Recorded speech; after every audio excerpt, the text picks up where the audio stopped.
Hi, guys, and welcome back to the Lazy Girls Kitchen. Today, we will be making spaghetti pie.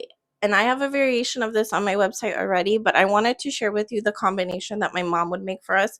This was something that she would make for us before we would go to the beach or to like a lake because this is really good cold. This is just, it's very simple. It's pasta, eggs, and she would either add asparagus or broccoli. In this one, I chose asparagus, and it's really good. This was like our treat when we would get out of the water because it was like filling and delicious. Again, you can eat this cold or warm. Either way, it's perfect. Okay. You want to show your friends? Okay, show your friends. All right, guys, let's go.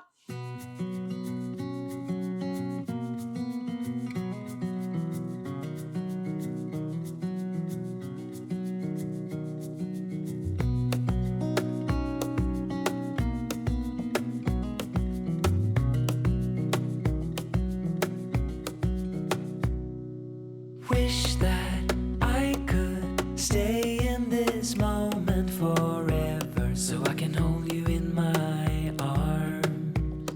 I will carry you on my shoulders as long as I'm able. Scare the monsters under your bed. Deep and abiding, liking for you is all I need. Until my